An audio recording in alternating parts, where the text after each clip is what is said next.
Hi, I'm Tina Desiree Berg, and I am speaking today with a Ukrainian citizen who resides in the city of Mariupol, which is in the southeastern part of Ukraine.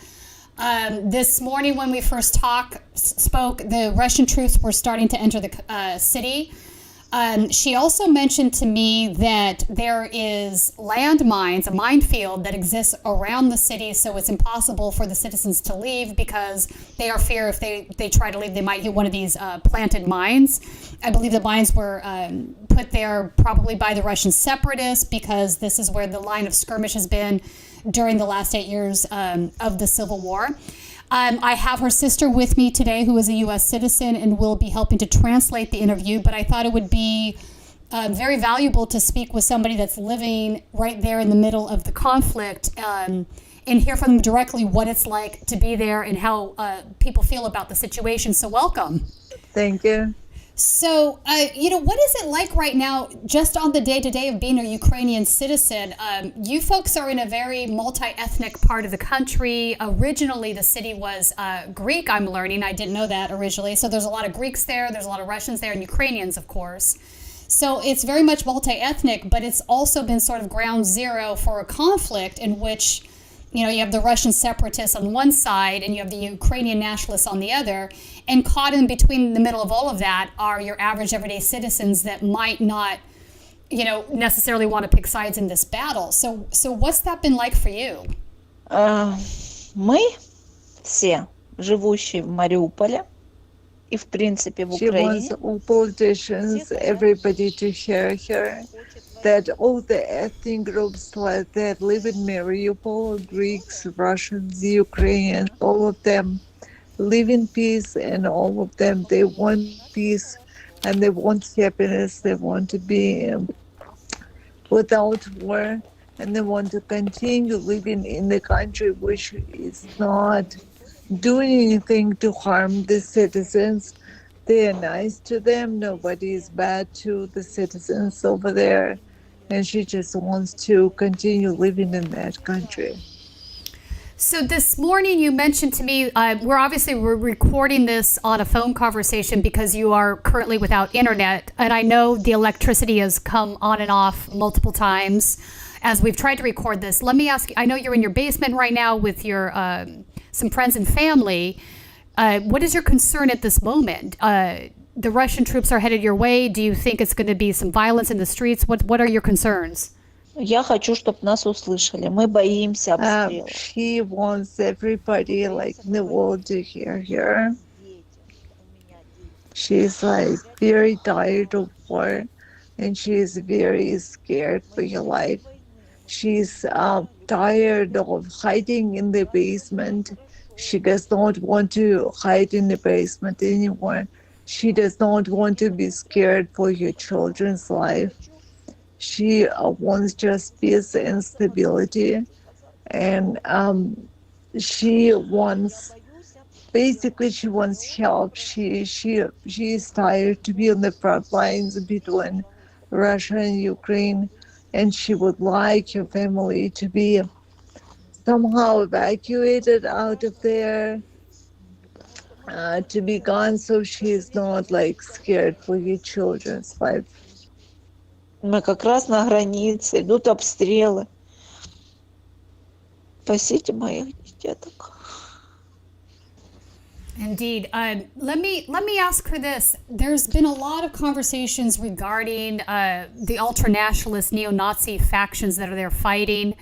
Putin mentioned in his speech that he wanted to denazify the Ukraine.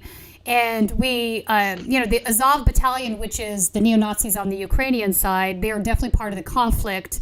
They've gotten some media attention, and I think that's mainly because they're more accessible as far as militia groups are concerned, but they're not the only ones. And I think it bears mention that there are ultranationalist neo-Nazis on the Russian separatist side as well. Russian Unity is the one that comes to mind off the top of my head. So this is something that is true for both sides of the equation, and it gets talked about in the media, and it gets talked about by Putin, by NATO, etc. But I'm wondering, if you're a Ukrainian, how much does this part of the conversation actually figure into the bigger picture? Are they really the big problem that they are made out to be, or are they just a smaller part of the conflict? Для меня, например, Азов в прошлый раз отбил. She's saying they want to live in Ukraine and Я they не very слышала. comfortable. Глуше чуть-чуть. Yeah, she was saying they want to live in Ukraine. They don't want to live in the war situation. She keeps repeating that. And she says, I don't know like how bad those nationalist groups are. Really, for others, maybe they're bad. But for them, last time they helped to defend the city, to protect the city from, she's saying Russian troops, Okay. the mayor of the city and the this nationalist group, they helped to defend the city. So they actually were helping people here on Ukrainian side to protect the city. So, in her opinion, is the general feeling there that they want to be protected from the Russian invasion? And if that's the case, what about the Russian separatist side? How big is that faction? Because it seems like, I mean, obviously no group's monolithic in its beliefs, right? That's part of why we're at the place we're at right now. Right. Сепаратистских войсков, в принципе, в Украине, She это бред. basically Как keeps понять repeating сепаратизм? that they just don't want the war. Mm-hmm. They just don't care about troops, but they don't want the war. They want peace. They want stability, and they want safety for their children. Understood. So let me ask her this. In her opinion, has Putin actions made the situation worse? Is it such that he's almost throwing a match into a tinderbox and it's now exploding? Was this the inevitable outcome, or how did we get to this place of war now? Because that's what's happening. It's been escalated to that point. It's no longer saber rattling. Я уверена в том, что, к сожалению, огромному Путин, неправильно себя ведет. She understands why Putin is doing that. He's trying to protect his own country. He does not want NATO troops facing Russia. He fully understands that. But she keeps saying we are regular citizens. And I want Putin to hear us. I want everyone to hear us. That we want peace. We don't want the war. We want to protect our children. We want to have basically another day tomorrow. Okay, we want to wake up tomorrow. But what's happening, he's trying to protect his own country. He is scared. She thinks he is scared. He's trying to protect himself, and she fully understands that. But as a regular person, she does not want to die either. Yeah, it seems to me that so many folks are just caught in the middle of an escalating battle that's been going on, for 8 years now, with no solution in sight. What role does NATO play in this? I know some Ukrainians welcome NATO, others do not. It is complex as anything else is, but how does she feel about NATO? Я, как обычный гражданин Украины, я хочу мира. НАТО, я понимаю, что это... She said that regular people, they want peace, and they see NATO just as a protection, some kind of protection and stability. She keeps repeating that they want peace. They don't want their children to wake up in fear, to wake up shaken. And she's saying, unfortunately, they're on the front lines. And she just wants peace for your children. And she wants United States and Europe and Putin and Zelensky, everybody to hear her. and just stop doing that for the sake of children. She wants the safety for her children. She's asking for the safety for her children. So it sounds as if NATO is welcomed, it's because they're seen as somebody that might be able to keep the peace or add protection. Let me ask you this: one of the points that Putin was trying to make was that he was doing this to protect Russian citizens in Ukraine, particularly in the area of Mariupol and some of the other separatist regions. But that doesn't sound like that's the same perception that I'm hearing from this conversation. What's her belief on that area? Сейчас я скажу, я не знаю, записывается, не записывается, чисто мое мнение. Хорошо? Mm-hmm. She is not a politician. She does not know all the details about NATO, not NATO, but she keeps repeating that she does not want any war, and she wants the stability, that her children or children in general should not go to bed and hear that bombs are exploding. They should go to bed with a smile on their faces. And she is asking Biden, basically she can to save her children. She was saying she's 42 years old. Even herself, she is not ready to die yet. But she does not want that future for her children and grandchildren. So, yeah, I mean, God, this is really hard to listen to this. You can feel the pain in her voice as she speaks, even though I don't understand the language. Yeah. I mean, politics are so complicated, and at the end of the day, it's the people that suffer when they have no control over what their political leaders are doing. Yeah, she keeps saying, it's 21st century, you should guys talk. It should be some the place for diplomacy here and for like conversation, not the war. And now, and she has seen some buildings being destroyed by bombs, I believe. Yes. So let me ask this. Putin also said that they were only attacking military targets, not civilian targets, only military targets. Is that true in her experience? Нет, конечно, это неправда. К сожалению, огромному сожалению, страдает She keeps мирное asking for people, for the politicians, I guess, to talk to each other, to come to some kind of agreement, because nobody wants the war. And unfortunately, right now, the bombs, they're going on not just in military buildings. They're everywhere. Everything is exploding. The real people get hurt. Children get hurt. Like housing, everything gets destroyed. One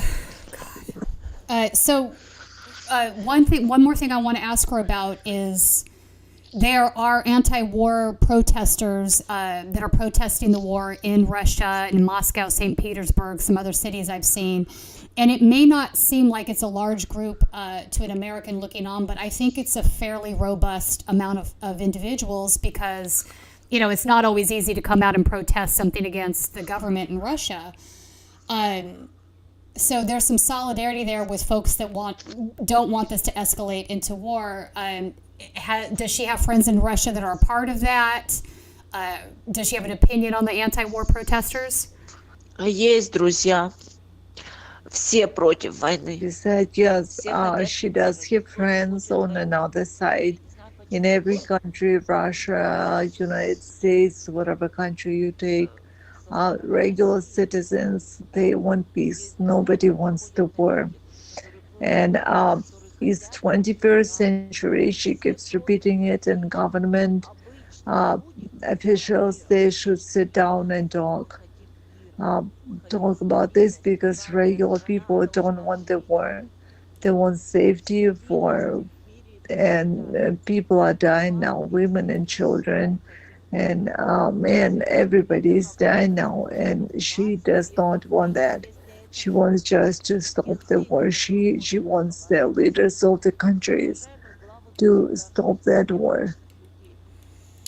I think we all do. It's unfortunate that it escalated to this point. I worry about her safety. Hopefully this doesn't... Аня, я могу сказать то, что я считаю нужным? Вот то, что я хочу, чтобы услышал, допустим, Can мир. say like what she wants to say Yes. from herself? Да. Да. Уважаемый мир, Америка, Европа, Россия, Украина. Я хочу, чтобы вы услышали обычных людей, обычных граждан, женщин, детей. Я живу с дочкой и с внуком. Мы беззащитны. Мы хотим мира и стабильности. Мы не хотим войны. Услышьте нас.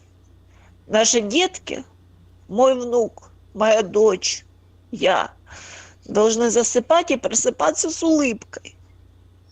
Жизнь и так короткая. Вы не должны забирать ее бомбежками. Мы боимся обстрелов, дети страдают. Мой внук дергается от звуков минометов. Я хочу, чтобы вы услышали. Мы не должны так себя вести, мы должны жить мирно. Все люди должны жить мирно, находить компромисс. Мы очень хотим мира. Украина хочет мира. Каждый гражданин Украины хочет мира. Никто не хочет войны.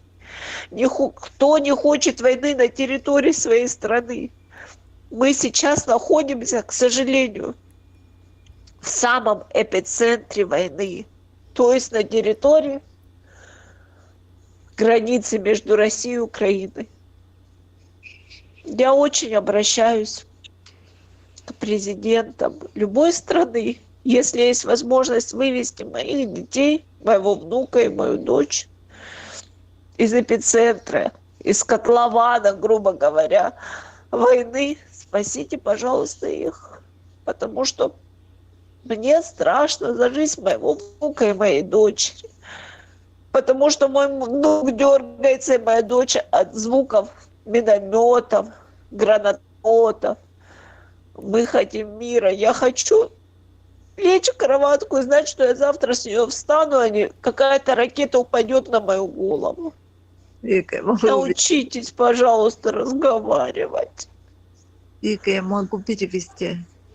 Я не хочу прятаться в подвалах и думать о том, что завтра я выпью воду или не выпью, съем консерву или не съем ее. Чем мне накормить ребенка? Переводи.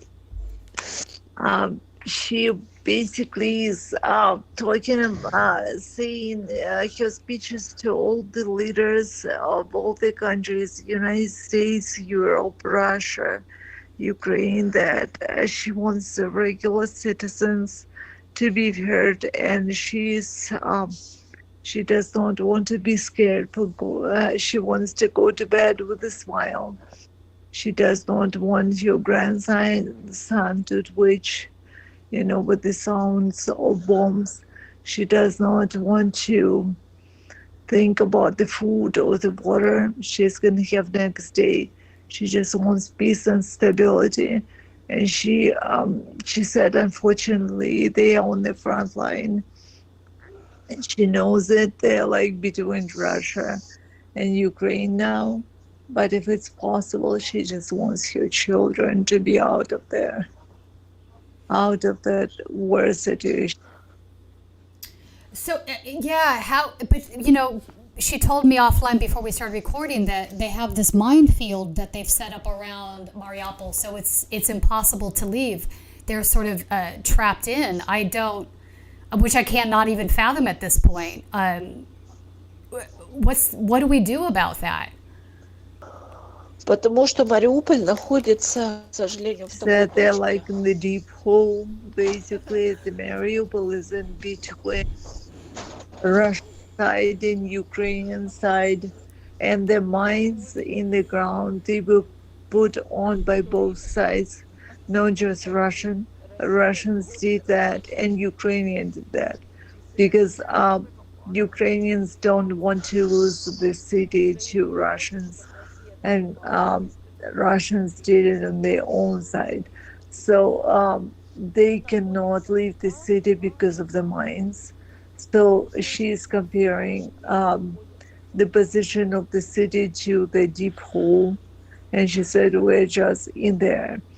What I know from my side that Zelensky, the president of Ukraine, he does not let young men age of 18 to 60, I believe, outside of the country. Every young man 18 to 60 supposed to be called to the army, to the war. So they don't let people to leave. Oh my goodness.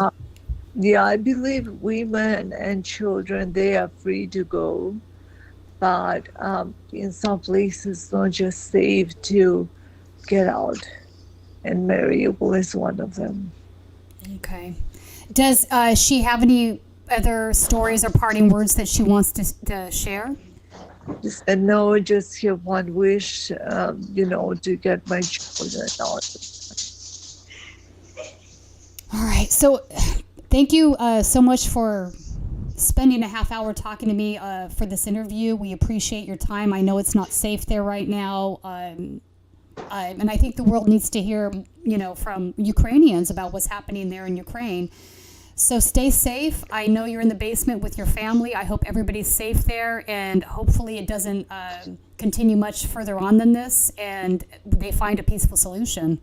Если есть возможность забрать детей, заберите их, пожалуйста, отсюда, потому что очень страшно. Said thank you. Please evacuate the children if you can, because it's very, very scary.